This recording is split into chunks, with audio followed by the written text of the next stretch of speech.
Vamos a cambiar de tema, le vamos a dar la bienvenida al titular de la Agencia Federal de Inteligencia y uno de los principales dirigentes del Frente de Todos, Agustín Rossi.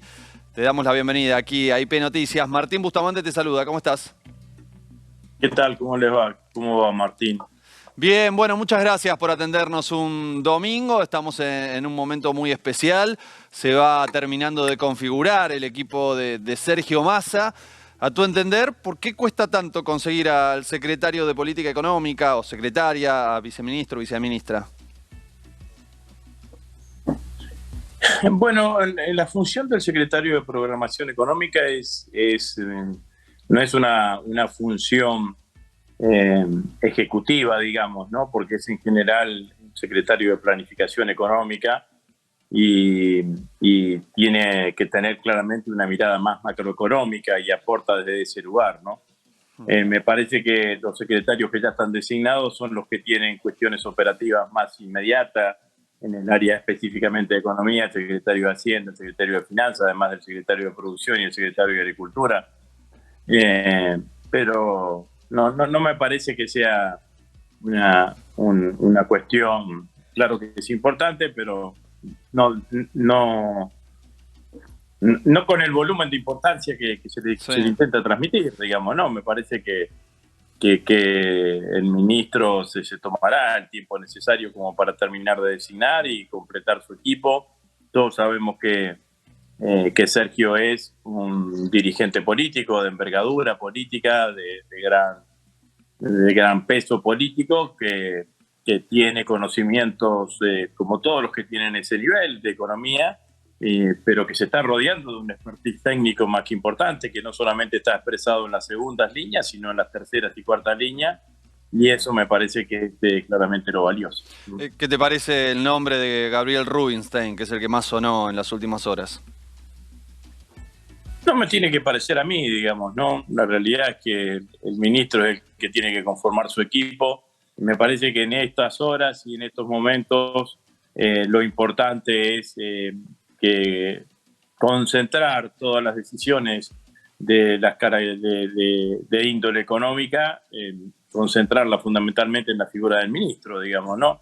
Y es él el que define su equipo de colaboradores y es él, junto con el presidente, obviamente, y es él el que, junto con el presidente, define las políticas. Así que no me van a escuchar nunca a mí opinar sobre algún colaborador o potencial colaborador de un ministro, menos en este caso, en donde yo creo que claramente la decisión de incorporarlo a Sergio Massa al gabinete en un lugar tan preponderante como el Ministerio de Economía, además a la vieja usanza de los ministerios de Economía, en donde no solamente concentraban las áreas de Hacienda y Finanzas, sino las áreas ligadas a la producción, y en producción y agricultura, me parece que tiene que ver con una decisión de fortalecer el gabinete desde el punto de vista político y con esa que se logra con esta incorporación de Massa. Así que me parece que en este sentido hay que tener prudencia, al menos los que estamos en el gobierno, los que acompañamos esta gestión,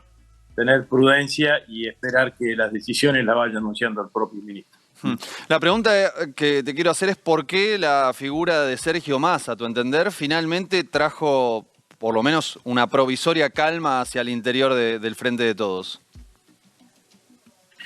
A mí me parece que inteligentemente el presidente, cuando vio que necesitaba, ante un momento de inestabilidad, no económica, pero sí cambiaria y financiera, necesitaba fortalecer la gestión. Y el lugar desde donde podía llegar a fortalecer la gestión era anclarse o apalancarse en la recuperada cohesión del Frente de Todos.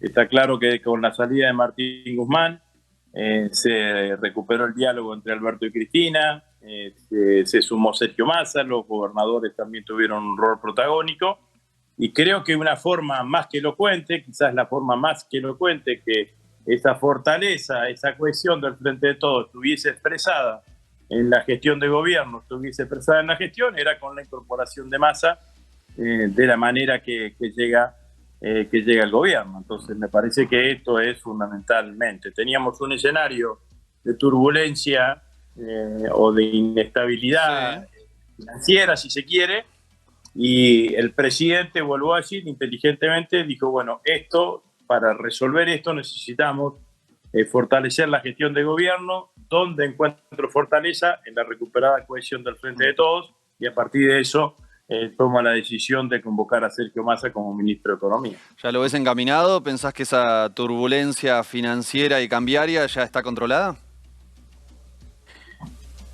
Miren, a esto hay que decírselo bien a los argentinos, ¿no? Hace 6 semanas que estamos peleando contra un intento de corrida cambiaria, ¿no? Ese intento, ¿qué busca? Busca que se genere una devaluación. ¿Una devaluación qué es? Una devaluación es empobrecimiento para el 99% de los argentinos, y hay un 1%, algún sector perfilado en la exportación, los que están posicionados en dólares, que termina ganando a costa de el empobrecimiento de la mayoría de los argentinos. El gobierno ha utilizado todas las herramientas que tuvo a su alcance y que tiene a su alcance para evitar que eso se produzca. De hecho, el ministro de Economía, cuando tuvo su primer encuentro con los periodistas, dijo claramente que no había posibilidad de devaluación. Ahora, ¿esto por qué se da? Y esto se da por un hecho inesperado, ¿no? Inesperado al principio de año.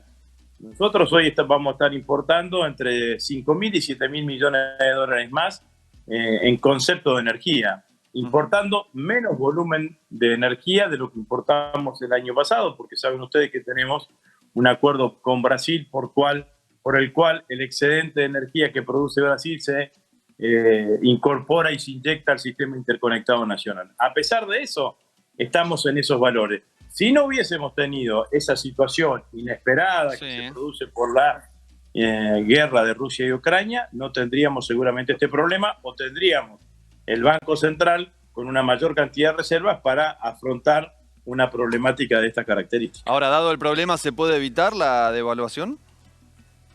Debemos hacer todo lo posible y todo lo que esté en nuestro alcance para evitarla.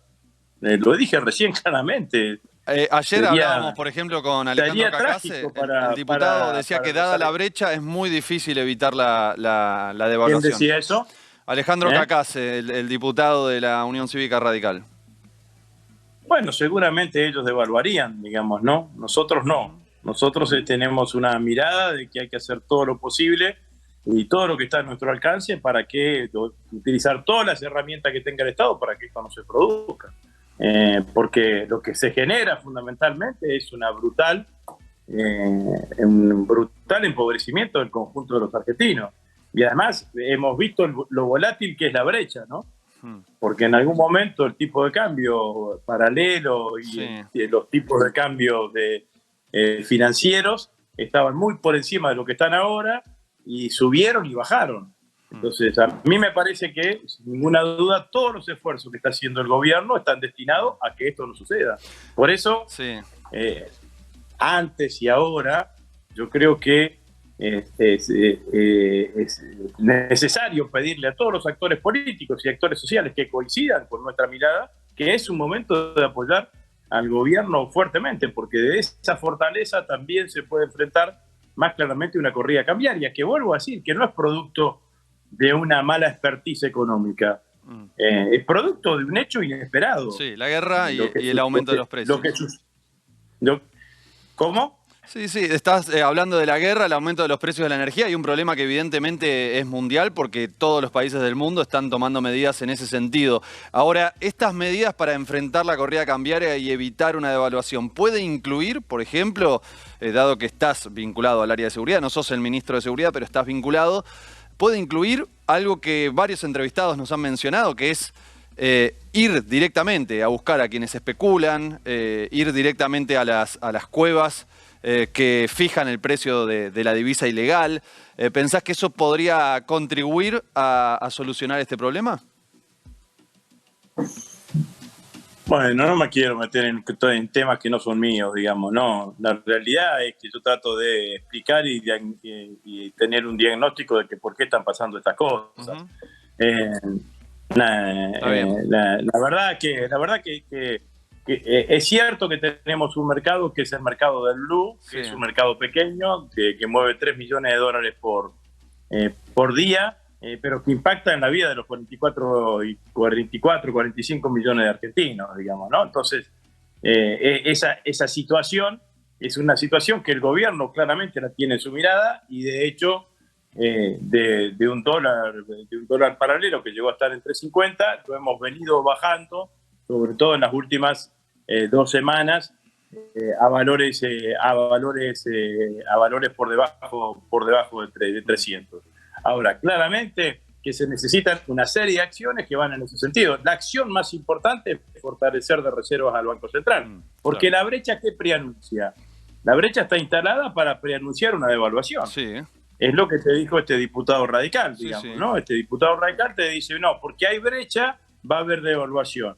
Y entonces la pregunta es, ¿quiénes generan la brecha? Los que quieren favorecer la devaluación. Y lo que nosotros intentamos decirle hace 5 o 6 semanas, porque la corrida empezó la última semana de la gestión de Guzmán, las 4 semanas de la gestión de Bataki y estos días que lleva adelante la gestión de Sergio, que el gobierno intenta sostener con todas las herramientas que esto no se produzca, porque si no, estamos en un escenario que va a terminar, además, teniendo un impacto enorme en todo lo que significa el sistema de precios y la inflación que ya es alta en la Argentina y que claramente es uno de los objetivos que tenemos que ir bajándola. Da la sensación, Agustín, que casi todo el Círculo Rojo finalmente apoyó estas medidas anunciadas por el ministro de Economía, salvo la mesa de enlace. ¿Pensás que va a terminar apoyando también las propuestas del ministro? Nosotros tenemos que tener un buen diálogo con ese sector, independientemente de cualquier otra consideración e independientemente de a veces los posicionamientos políticos de los propios dirigentes del sector, ¿no? Es un sector importante para la economía argentina, produce pesos, produce dólares y genera puestos de trabajo, así que claramente que nosotros tenemos que tener una articulación en ese sentido. El gobierno, en este marco de fortalecer sus reservas, ha generado una propuesta que mejora el tipo de cambio con el cual liquidan sus exportaciones, está destinado fundamentalmente a ese sector, y es claramente una situación de emergencia. Inclusive, por eso yo recalco y vuelvo sobre lo mismo. La economía argentina es una economía que, desde el punto de vista de la balanza de pagos o de su sector comercial externo, es una economía que tiene ciclos, es estacional. Sabemos que hay meses donde hay mayores niveles de liquidación y meses que hay menores niveles de liquidación. Los meses de invierno son en general los de menores niveles de liquidación. Lo que se ha dado ahora a que ese menor nivel de liquidación, lo que tenemos es esta importación con un precio excesivo en la energía, producto de un conflicto internacional que afecta a todo el mundo y que es lo que nos genera esta situación. En ese marco, ¿qué es lo que está pidiendo el gobierno? Bueno, los que puedan seguir liquidando, que liquiden o incentivarlos a que liquiden, porque tenemos esta situación de emergencia, por decirlo de alguna manera, que no está planteado de esa manera, una situación anómala al proceso económico argentino, que es la guerra y que es el aumento de los precios internacionales de la energía. Bueno, esto es simplemente lo que pasa. El ministro lo ha planteado, ha incluido otros sectores que tienen saldo comercial exportable favorable, para que generen un adelantamiento de sus liquidaciones como para transitar estos meses que estamos transitando actualmente. Se comenta, ¿no? Las crónicas que informan algunos colegas. Mauricio Macri, el expresidente de la Nación, le dijo a Horacio Rodríguez Larreta: ojalá que tu amigo haga bien las cosas, en referencia a Sergio Massa. ¿Por qué? Por 2 cuestiones, según las crónicas de los colegas. Por un lado, porque haría un trabajo sucio que no tendría que hacer un futuro gobierno, en este caso si fuera de Juntos por el Cambio. Y por otro lado, porque llevaría adelante un ajuste que desgastaría mucho al Frente de Todos y lo haría llegar en condiciones muy desfavorables a las elecciones del año que viene. Esta tesis política o este planteo político, ¿qué reflexión te merece? Yo creo que nosotros tenemos que decirle a los argentinos que el ciclo económico actual no empezó el 10 de diciembre del 2019, empezó el 10 de diciembre del 2015. Y del 10 de diciembre del 2015 al 10 de diciembre del 2019 se tomaron una cantidad de decisiones económicas que condicionaron la evolución de la economía argentina en los años posteriores. Macri, Larreta y todos juntos por el cambio hablan como si hubiesen nacido de un repollo. Y ellos estuvieron gobernando hasta hace 2 años y medio de atrás. Y tomaron una cantidad de decisiones que dejaron a la Argentina, después de 4 años de gestión de ellos, con un endeudamiento enorme, con el Fondo Monetario Internacional, que claramente marca una hoja de ruta a partir de la renegociación con el fondo, pero que termina poniéndole límites al desarrollo de la economía, argentina, con deuda, con una deuda defaulteada en pesos, cosa inédita en la historia económica argentina, que nosotros tuvimos que renegociar. Con 4 años de gobierno, 3 años tuvimos recesión económica, nos dejaron una inflación de arriba del 50% y una desocupación de arriba del 13%. Entonces, ese escenario, esa lógica de esa parte del ciclo económico no es responsabilidad nuestra, es responsabilidad de los que gobernaron entre el 2015 y el 2019. Y ellos fueron los que generaron las situaciones que nosotros intentamos salir de eso e ir resolviéndolas en medio de condiciones que nadie podía imaginarse, pandemia, guerra, claro. Guerra en este sentido. Pero lo que yo le diría, y lo que yo creo que también esto hay que decírselo a los argentinos, en las elecciones del 2023 no es una elección entre oficialismo y oposición, es una elección entre dos oficialismos, entre los que gobernaron entre el 15 y el 19 y entre los que gobernamos entre el 19 y el 23. Entonces lo que hay que hacer es poner en la balanza cómo recibieron el país en el 2015, cómo lo dejaron en el 2019 y cómo recibimos nosotros el país en el 2019 y cómo lo vamos a dejar en el 2023 con las condiciones que claramente ellos nos dejaron a la salida de su gestión. La verdad es que si en la Argentina existiría una oposición que tuviese un mínimo de grado de responsabilidad, tendría que ser mucho más prudente en las críticas que se nos hacen desde el punto de vista económico o en materia económica, porque dejaron el país destrozado. Dejaron el país endeudado, sí, destrozado y con recesión económica, y desde ese lugar nosotros tuvimos que empezar a tratar de sacar el país adelante. Entonces, que ahora se vengan a posicionarse en el lugar de decir nosotros te vamos a explicar qué es lo que hay que hacer. ¿Qué me vas a explicar? ¿Cómo vas a bajar la inflación si cuando gobernaste durante 4 años la dejaste arriba del 53%? ¿Por qué no lo hiciste cuando gobernaste esos 4 años? ¿Qué me vas a explicar? ¿Cómo va a crecer la economía argentina si durante los 4 años de gestión, en 3 de los 4 años, la economía argentina estuvo en recesión? ¿Qué me vas a explicar? ¿Cómo se tiene que crecer sin deuda cuando tomaste la deuda más grande de la historia argentina que tuvo con el Fondo Monetario Internacional? ¿O qué me vas a explicar? ¿Que hay que generar trabajo cuando dejaste la desocupación en el 13%? La verdad es que no tienen autoridad, ni legitimidad política, ni legitimidad de gestión para tratar de explicarnos a nosotros. Y a nosotros, en última instancia, es otra fuerza política, pero tratar de explicarle a los argentinos cómo vamos a hacer para salir de los problemas que ellos nos generaron hace 2 años y medio atrás. Clarísima la respuesta, Agustín. Te agradecemos muchísimo por este tiempo. Te dejamos que sigas disfrutando de lo que queda de este domingo. Te mandamos un gran abrazo. Bueno, muchas gracias. Que sigan bien, ¿eh? Y nosotros